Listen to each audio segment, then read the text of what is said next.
ఈరోజు పూరీలోకి కానీ అన్నంలోకి కానీ ఎంతో రుచిగా ఉండే ఎగ్ టమాటో కర్రీ చేస్తున్నానండి.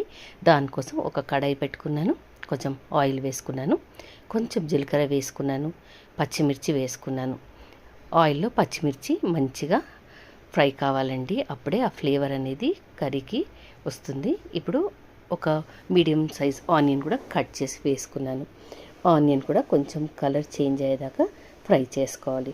ఇప్పుడు సన్నగా తరిగి పెట్టిన టమాటో కూడా వేసుకొని మూత పెట్టుకొని కొంచెం మగ్గనిచ్చాక ఫ్రెష్గా నూనె అల్లం వెల్లుల్లి పేస్ట్ వేసుకున్నాను. ఈ అల్లం వెల్లుల్లి పేస్ట్ కూడా పచ్చివాసన పోయేదాకా మనం మంచిగా కలుపుకుంటూ ఫ్రై చేసుకోవాలి. దాని తర్వాత మూత పెట్టుకొని ఒక 2 నిమిషాలు మగ్గనివ్వాలి. టమాటో ఆనియన్ ఇవన్నీ మంచిగా ఆయిల్లో మగ్గనివ్వాలి. మనకి ఎంత మంచిగా మగ్గితే కూర అనేది అంత టేస్టీగా ఉంటుంది. ఇప్పుడు కొంచెం వాటర్ వేసుకోవాలి. వాటర్ వేసుకొని మంచిగా కలుపుకోవాలి. అంత ఉప్పు అల్లం వెల్లిగడ్డ అవన్నీ కలిసేటట్టుగా కలుపుకోవాలి. వాటరు చూసి వేసుకోవాలండి.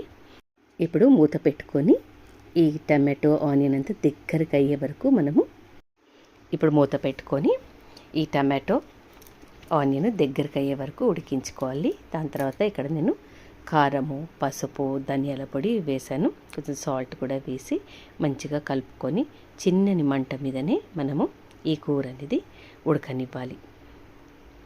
ఈ ప్రాసెస్ అంతా చిన్న మంట మీదనే ఉడకనివ్వాలి. ఇప్పుడు మూత పెట్టుకొని ఇంకొక 2 నుంచి 3 నిమిషాలు అంటే ఆయిల్ తేలే వరకు మనము ఇలా ఫ్రై చేసుకోవాలి. చూసారా, ఆయిల్ కూడా ఎంత బాగా పైకి తేలిందో, అంటే మనకు ఈ టమాటో ఆనియన్ అంతా ఫ్రై అయిపోయినట్టు అన్నమాట. ఇప్పుడు నేను ఇక్కడ 3 ఎగ్స్ తీసుకున్నానండి. ఇలా బీట్ చేసి వేసుకోవాలి 3 ఎగ్స్. ఈ కర్రీ చపాతీకి, పూరీకి, పుల్కాకి, రైస్లోకి కూడా చాలా బాగుంటుంది. ఇలా గుడ్డు కొట్టేసి అలానే గుడ్డుని ఏం డిస్టర్బ్ చేయకుండా అలానే ఉంచేసేయాలి. ఉంచి పైనుంచి కొంచెం కొత్తిమీర యాడ్ చేసుకోవాలి. యాడ్ చేసుకుని మూత పెట్టేసుకోవాలి. మూత పెట్టుకుని ఒక 2 నిమిషాల పాటు అలా వదిలేయాలి. ఇప్పుడు మెల్లగా ఫ్లిప్ చేసుకోవాలి. గుడ్డుగానే మనము ఇలా ఫ్లిప్ చేసుకోవాలన్నమాట.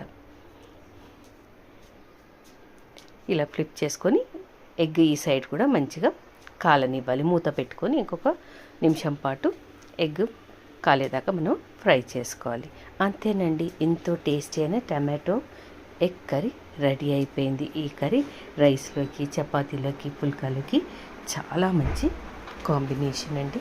మీరు కూడా ఒకసారి ఇలా తప్పకుండా ట్రై చేసి చూడండి, మీకు తప్పకుండా నచ్చుతుంది. Thank you so much for watching my video. Thank you.